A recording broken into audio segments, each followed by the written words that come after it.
Section 1. You will hear an employee of a town council interviewing a woman as part of a consultation with local people.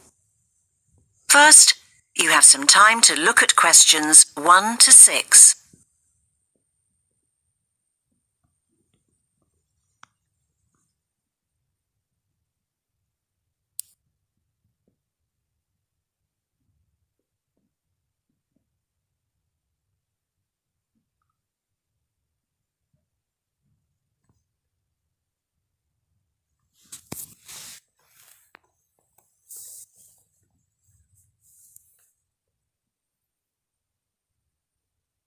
You will see that there is an example that has been done for you. On this occasion only, the conversation relating to this will be played first. Hello? Oh, good morning. Is that Eve? Eve Jones? Yes, it is. Eve's surname is Jones, so Jones has been written in the space. Now we shall begin. You should answer the questions as you listen, because you will not hear the recording a second time. Listen carefully and answer questions 1 to 6. Hello? Oh, good morning. Is that Eve? Eve Jones? Yes, it is. I'm Jamie from Winton Town Council. As you know, we're consulting local people about possible improvements to the town, and I believe you've offered to talk to us. That's right. Great. We want to make sure we talk to a wide range of people, so could we start with some background information about you, please? Of course. I think I can tell from your accent that you're South African. Yes, I am. So, do you speak any languages other than English? I can speak Afrikaans and I've learned little Xhosa. Sorry, how's that spelt? Xhosa. It's another of the languages of South Africa. When did you move to the UK? When I was 18, I came here to study. And did you move to Winton when you finished? Not immediately. Let me think. My husband and I moved here when we'd been married 4 years, and it'll soon be our 15th anniversary. So you've lived in the town for 11 years? That's right. And do you have any children? Yes, 3. A daughter of 13 and twin sons who are 12. Okay. And what's your address? We've just moved to the centre, 54 High Street. Right. Do you have a job? Yes, I'm a dentist and my husband's a chef, so we're both pretty busy most of the time. And what are your main leisure activities? I don't get much free time, but I do belong to a gym and try to go there at least once a week. Before you hear the rest of the conversation, you have some time to look at questions 7 to 10.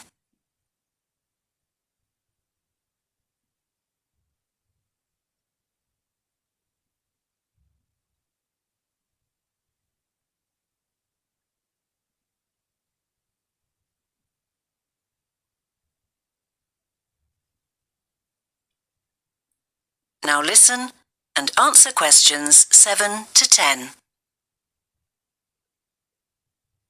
Now, let's go on to improvements to the town. Is there anything in particular that you're concerned about? Yes.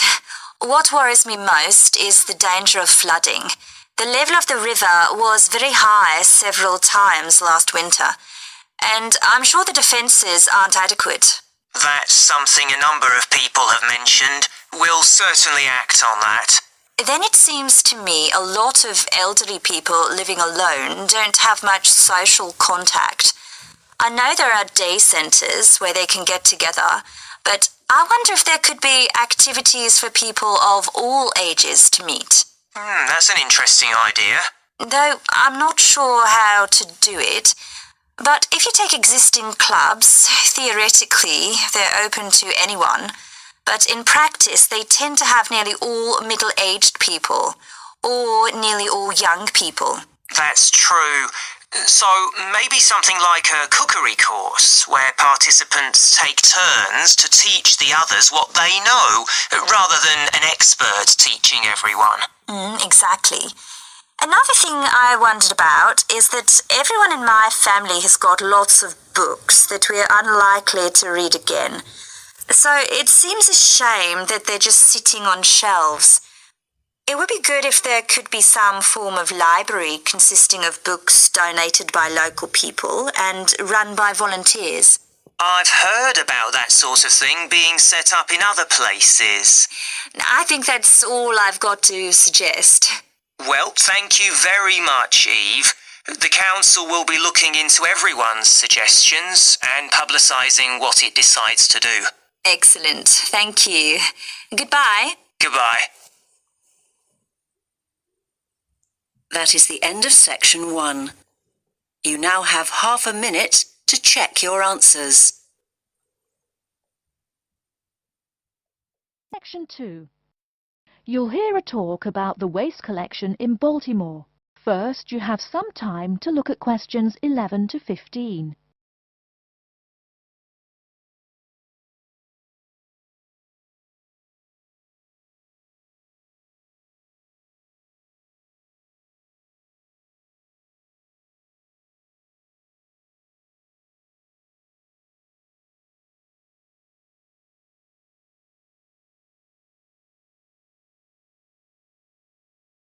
Now, listen carefully and answer questions 11 to 15.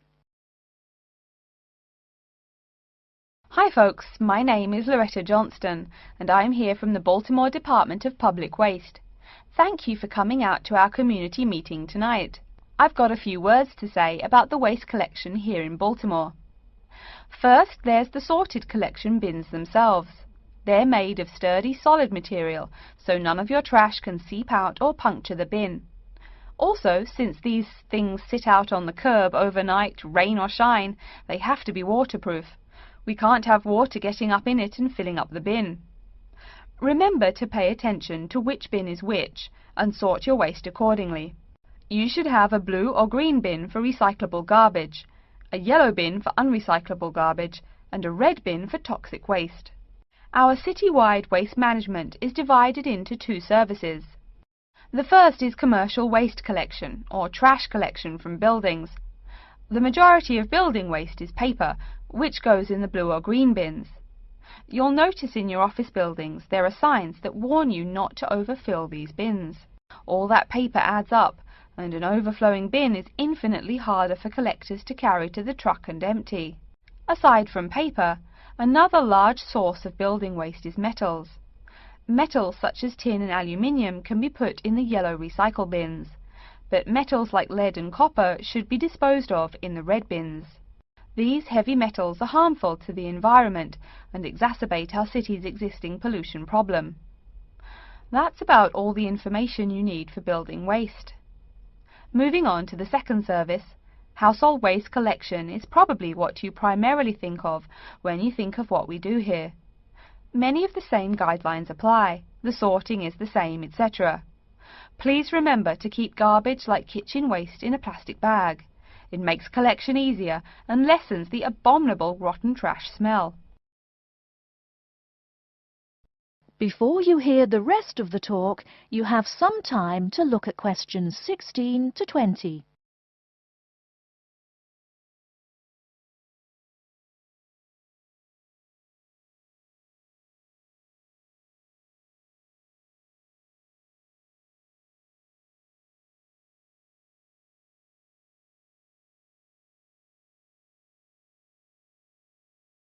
Now listen and answer questions 16 to 20.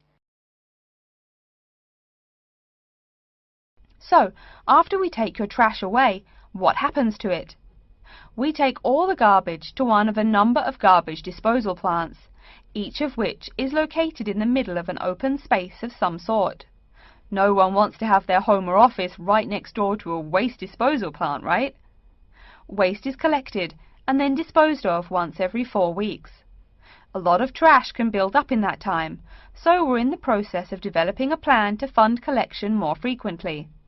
Ideally, it would be collected weekly, but we will likely have to settle for bi-weekly.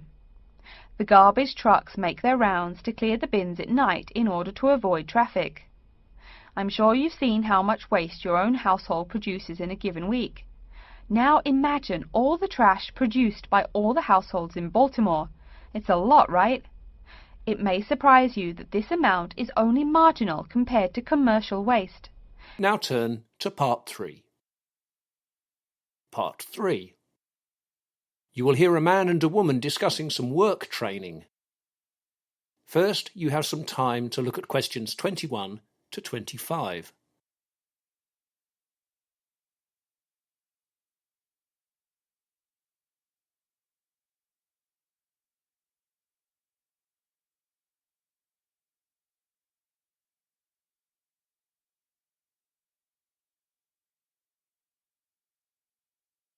Now listen carefully and answer questions 21 to 25.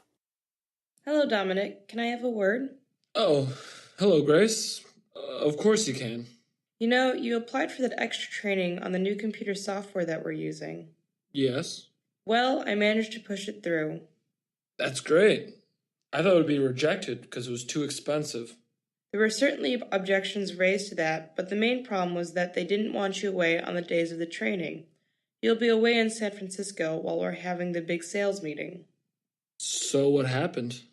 I said I'd be able to fill in for you if you told me the key things needed for the customers. Thanks so much, Grace.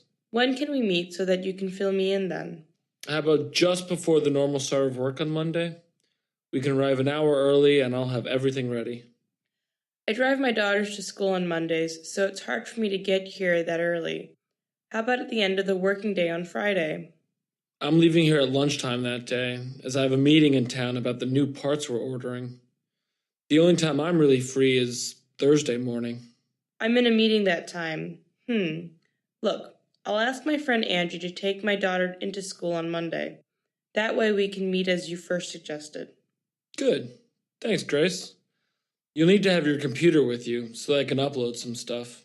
Will there be a lot to do?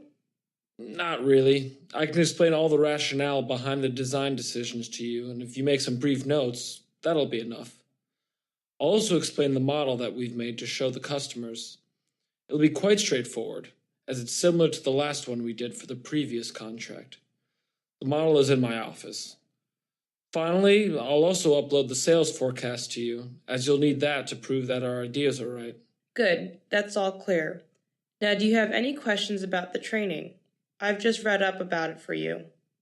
Oh, good. Well, first of all, I'll need to stay overnight in San Francisco. How shall I pay for everything? I paid in advance myself last time and then got the money back from the company. That's always a bit of a pain, though. You have to collect and keep all the receipts safe. I know the company cards is not being used, so I'll make sure you get that. That's good. I don't like having to pay these expensive hotels myself, as my credit card is nearly always maxed out. The company is not keen on giving out cash in advance either. No, that's not popular here. The next thing is how the company would like me to travel to the training. The bus is the cheapest, but I like to work on my computer, and that's not very easy on a bus. No, it isn't.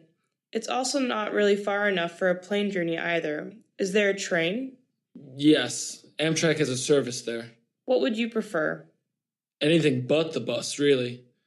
I'd even drive rather than take the bus and miss the work on the journey. I'll make a train booking for you. Driving will be too tiring for you, and you want to arrive fresh and alert. Okay, thanks. You now have some time to look at questions 26 to 30.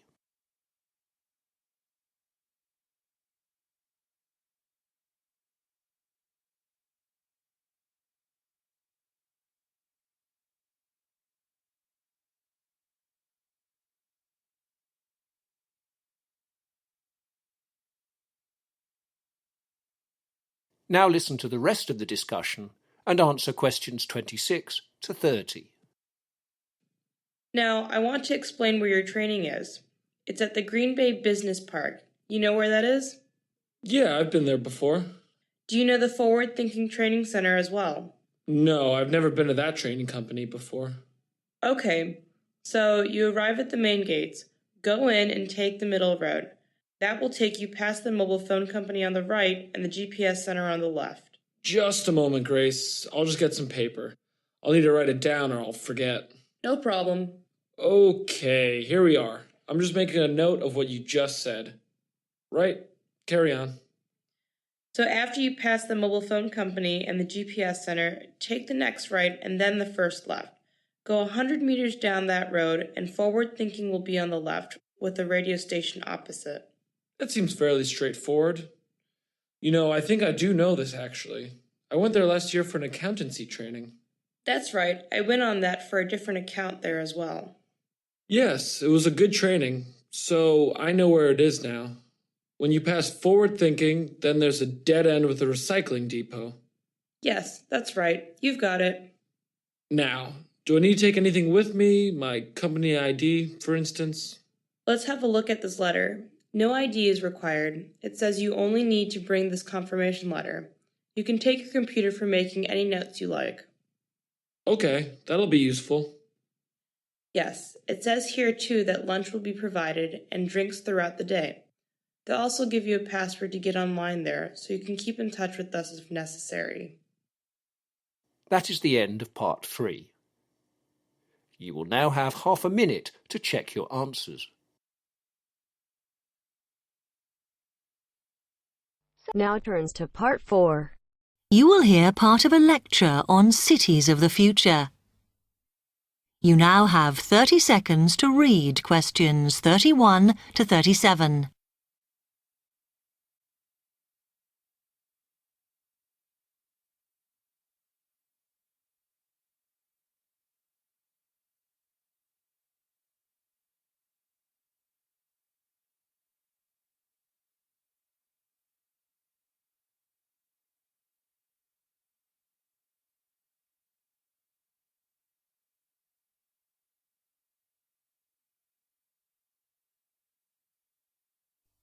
Okay, we've been looking at how societies will develop in the future and at the increase in the size of cities. So I want to talk to you today about the key considerations in these cities of the future.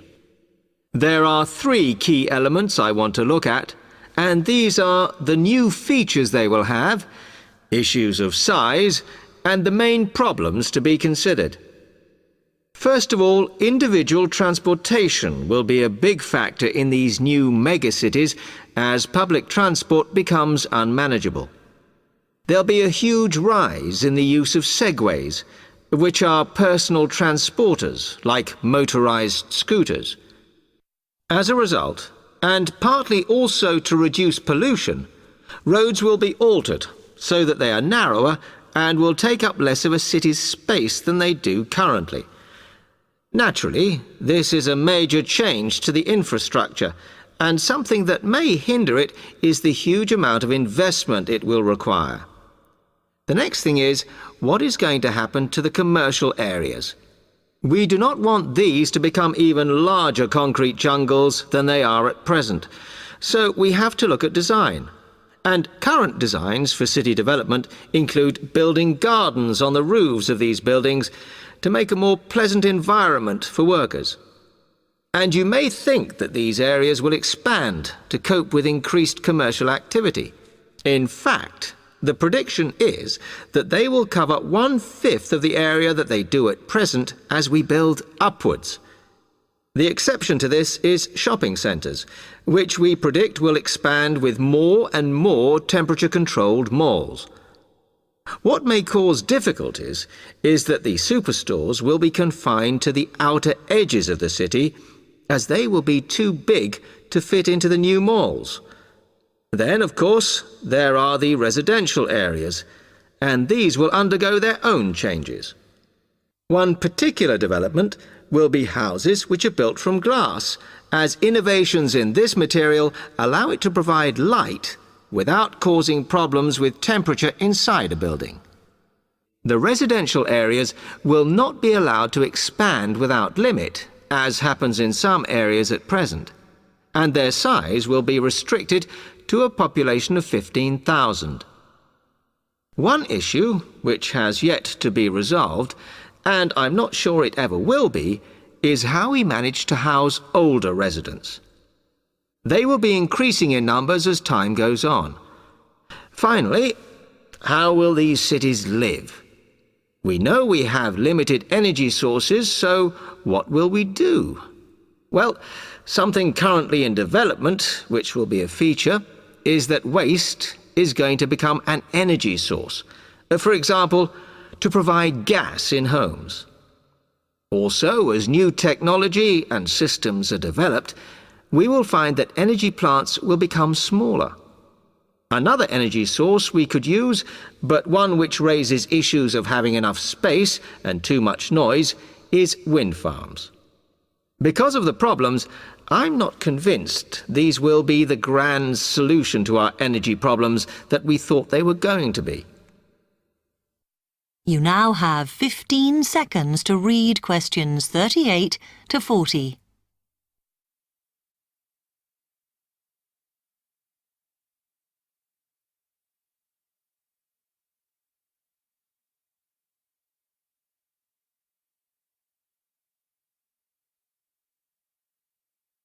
Now, moving on to looking at the social aspect of cities, we need to look at housing and how people will live. Cities currently have flats in the centre, populated by single people and wealthier residents, and families tend to move to the outskirts. In the future, the centre of cities will see a dramatic change. We will see many more examples of cooperative buildings. This is where people join together to form a company that owns the building they live in. And despite continuing shortages, there will also be a rise in the provision of retirement homes in city centres so that the elderly can have easy access to hospitals and shops. Recently, we have seen a levelling off in the growth of private housing, and I think that will not change. But we are likely to see more social housing, as far fewer people will be able to afford to own their own homes. Okay, now, if anybody has any... That is the end of part 4.